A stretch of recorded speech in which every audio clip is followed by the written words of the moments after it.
What's up, No Load Time? Joel here. I am coming to you live from San Diego, California.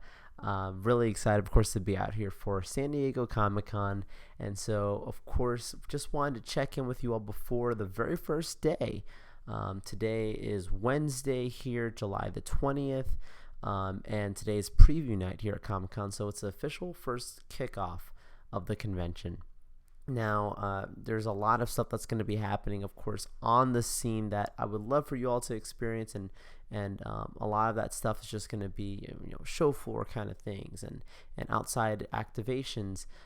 But there's plenty of things for you guys to still enjoy from home, and that's what I want to help bring coverage for this entire convention. So while I'm out here, be on the lookout for lots of videos from panels, videos from the show floor, videos and photos of different experiences all around to try and help you guys feel as if you're here with me in San Diego and enjoy all the festivities, because it's just a great time, much needed. As you all may know, it's been 3 years since San Diego Comic-Con last happened here, and 2019 was the last one we had. And unfortunately, with what happened in the world, that prevented us from coming together. But now we can finally do it here at the convention center once again for another great time. There is, of course, a lot of changes that have happened because of what's going on in the world. For an example, attendees are going to be required to be wearing wristbands proving that they are negative or have received the vaccination against the virus that unfortunately has been going on in the world. And then on top of that, masks will be required the entire time at the convention. But at least we still get to come together. This is one of those things that I've heard many people say, it's good for the soul. It's a large group of people coming together, really excited, really happy, just having a great time in one place where we can all celebrate all the stuff that we love. So it's good to finally be here. Now, what I want to do today, because obviously the convention is kicking off today, it's going to be this evening that they allow us for the preview day to get into the show floor. But before we actually get into the convention, I wanted to do a quick little predictions for what we expect to see coming out of San Diego Comic-Con, what some of the top things that I'm looking forward to. And these are some things that I think many of you at home are going to be also really excited to see what news breaks. So without further ado, I'm going to talk about 4 main things that I'm looking forward to here at the convention from a news standpoint. The first thing that I want to talk about is going to be the Marvel Studios animation panel. So Marvel Studios is going to be having a special Disney Plus panel where they'll be just talking primarily on their animation properties. Some of the things that they'll be talking about, of course, is going to be X-Men 97 and the Marvel Zombies project. But I'm sure there's much more that will be discussed. I mean, animation has become a huge part of Disney Plus. The success of Star Wars: The Clone Wars, I know, and some of the different Star Wars projects that are coming out. I feel like that's going to start blending into also with Marvel, where you can get, of course, a lot of high quality live action content, right? So that's been really nice. But now being able to also get really good quality animation too, to kind of fill that in-between period is something that's really awesome. And that's what makes them compete with the likes of Netflix and other streaming platforms. So I think X-Men 97 will be the one that everyone talks about the most, considering that that's coming very soon here to Disney Plus. So we should be able to see some more renderings. Are they going to keep the animation style the exact same? Probably not. Time has gone on. I'm sure there will be some modifications. There's been rumors that X-Men 97 will have some connection to the MCU. If you really pay attention to 2 different movies, and spoilers ahead, guys, but we could talk about Doctor Strange, Multiverse of Madness. There was an X-Men connection that happened, and what did we hear? We heard the X-Men 97 theme play loosely in the background, right, when Charles Xavier shows up, and then we also heard the X-Men 97 theme play real simply in the last finale episode of Miss Marvel, when it's revealed that Kamala is more than likely is a mutant of some has the mutant gene, the X gene. So X-Men seems to be a huge part of the future of the Marvel Cinematic Universe. Is there a way that they connect an animated show to live action? I think it's possible. I don't know how. Maybe it's just having a little fun, but the fact that they've done it twice now from a live action standpoint, you know, and even when you see Charles, Xavier in Multiverse of Madness, right? He's sitting in that traditional, hovering kind of chair that he sits in, that gold chair. And that's the same way we see him, right, in a lot of the comics and in the X-Men show. So they kind of make you think that this is, yes, they took an actor from the Fox verse, brought him back, Patrick Stewart, but they put him in what would be more of the animated way that we've seen him before. So I thought that's an interesting thing. Maybe it's just a one-off, but that's just something that I think makes me even more excited for this animated panel, because I think it may have larger implications for what happens the next day. This is going to be happening on Friday morning here in San Diego, so stay tuned for that. I'll be talking more about everything that comes out of the Marvel Studios animation panel and more, of course. The next thing that I want to talk to you all about is the project that Amazon has coming out, which is The Lord of the Rings, The Rings of Power.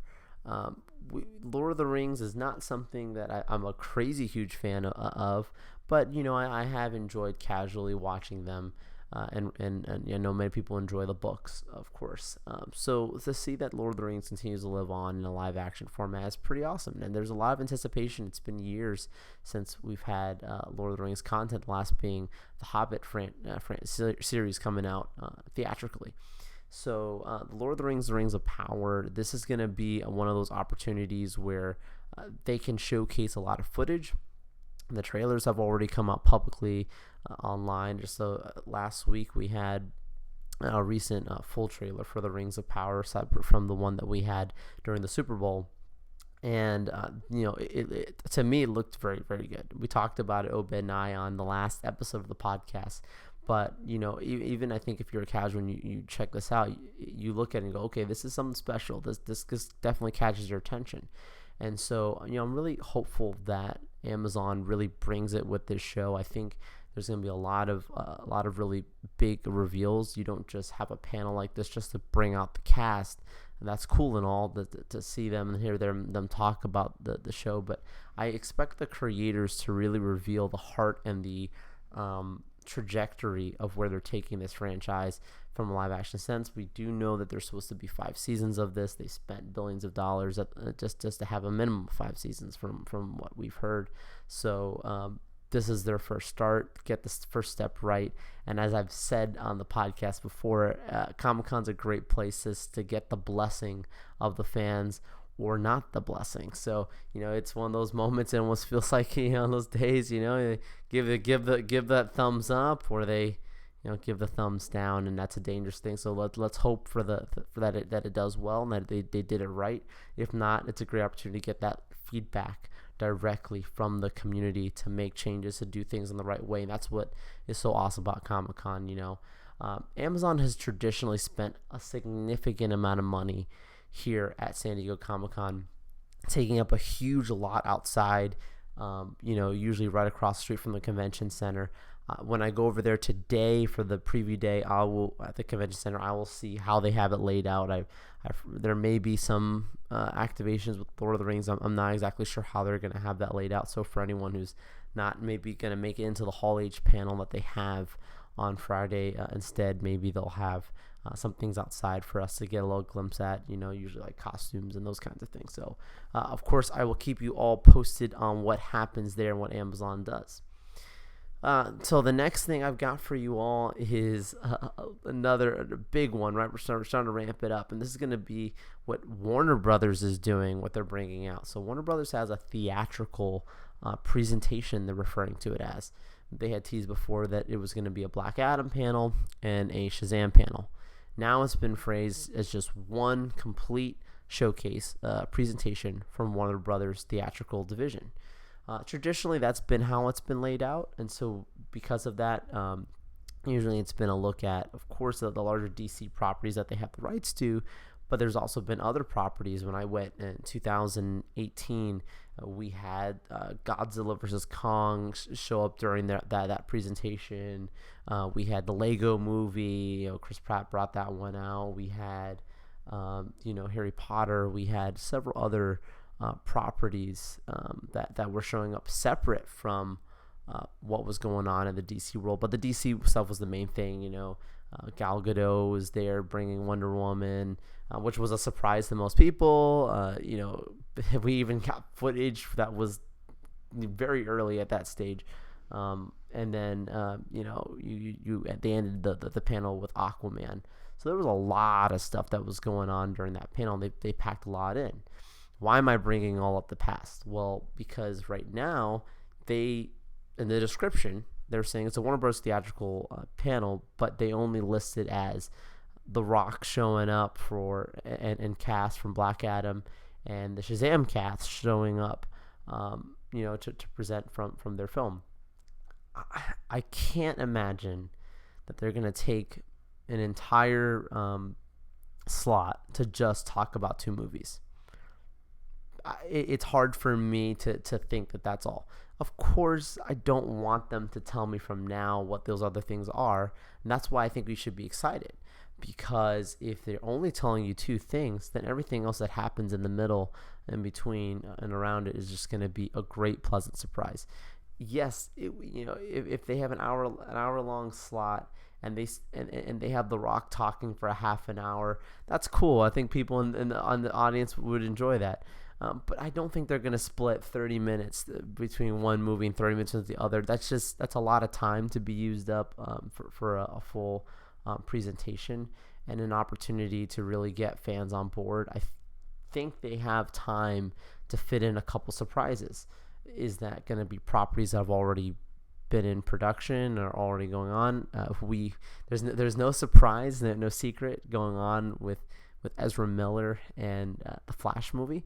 So I would be cautious to say that there will be anything Flash related. There's clearly an intention to why they're not bringing the Flash in a public sense. They didn't market it as the Flash coming to Comic-Con. But that doesn't mean that you don't get anything in related to the DCU that's with the Flash or just the future. So I think this is the safe route. Market these two big projects, the Black Adam and Shazam. But I still think that we gotta have some other huge surprise. I mean, there's been rumors that Henry Cavill, is coming back as Superman because now Discovery, being the new heads of the Warner, buying out, right, Warner, that merger. Now that Discovery's running the show, and they seem to really like Superman. Maybe there will be some announcement there. Maybe that's the J.J. Abrams projects that he signed on for with Warner. I don't know. There's a lot of speculation. We'll see. But I don't want to speculate too much, except to say I expect more than just these two films. And stay tuned, because when I'm in Hall H and I get out, I will definitely talk about more what that ends up being. And the last but not least, the biggest thing that I've got on my radar is Marvel Studios, their full presentation. So Kevin Feige has a tendency to really exceed expectations at Comic-Con.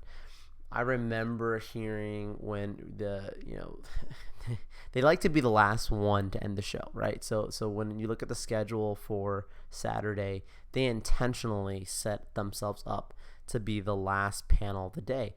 Why is that? Because they like to blow the roof off with a party at the end of the entire convention, and they don't let down. I could tell you that from the last time I was there.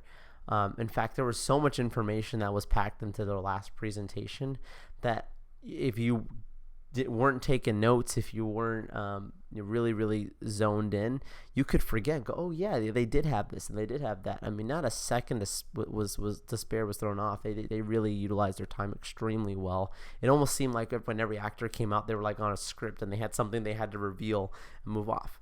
Why am I bringing up the past? Well, because this year they're not saying what they're bringing. They're just saying that this is an inside look into the future of the Marvel Cinematic Universe. That's the description publicly on the Comic-Con agenda. So Is this going to be a full Phase 5 reveal?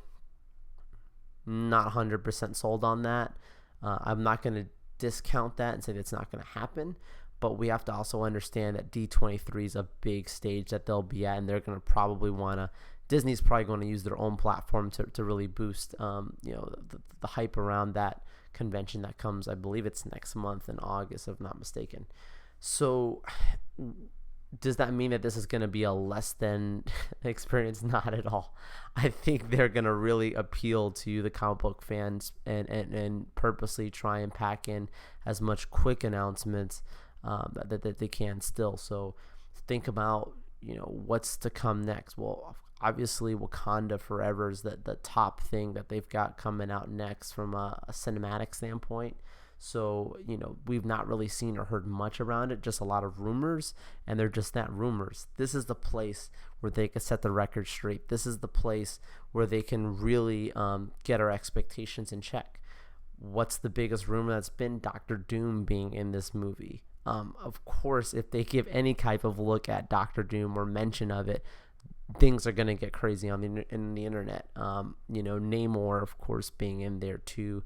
Atuma. I mean, there's a lot of things that they can be revealing for the Wakanda Forever movie.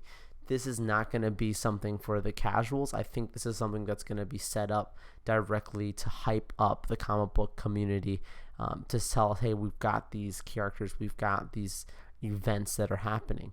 I think D23 is the opportunity where you start putting out the titles, maybe more so, like direct announcements. We've got actor X portraying this and this actor portraying that. Not that they can't do it here. I think we may get a few of those things here, but I wouldn't be surprised if this is the place where they just say, this is the stories we're telling you, and this is the direction that the MCU is going. Right now, most people who are just watching casually, I think they'll just watch no matter what the next story is, because that's what they've been trying to do. But the comic book community, we've been watching and we've been saying, we know that there is clearly seeds for things like the Secret Wars. You don't just put these events that are very specific, and you start bringing in these characters, the Fantastic Four specifically, back into the cinematic universe without setting up these big things. And Feige said that in his interview when he revealed that he was going to be at Comic-Con, that they were going to be there with revealing the next layer of the MCU. So really excited for this one. This is probably the big thing that's going to really be the cloud over the entire convention that everyone's going to be talking about, thinking about. Being here in San Diego, there's what they do is every block there's flags all around from the airport directly leading to the convention to the harbor, of just flags for Comic-Con. And Marvel has most of them, a lot of She-Hulk promotions. So we'll be very curious to see what kind of things they've got in store. But they're not just putting these things out there just to make it a nice thing. They're looking to really blow off the roof and really bring some positive PR, which of course leads to sales. This is why Comic-Con's not just about just having fun, but if you can get people to really be passionate about what's to come, they'll spend their money, and these things can seriously succeed. This is why they work so well from Iron Man 1 all the way to where they are now. They're building that foundation, that bridge, and creating a fan community, and people just keep jumping in. Maybe they just found Marvel 5 years ago, and they found it 5 months ago, or they've been here for 15 years. Regardless, you can jump in and really have a good time because they're all about the community. All right, guys, thank you all so much for sticking with me. Of course, I'm going to keep you all updated on everything to come here at San Diego Comic-Con. This is just a preview of the convention, top things I'm looking forward to. But starting tonight, I'm going to be heading out straight to the convention center to enjoy preview night and keep you all posted from there. Stay tuned to our social media. Stay tuned to our YouTube channel. Much more to come. Have a great one, everyone, and see you on the next one.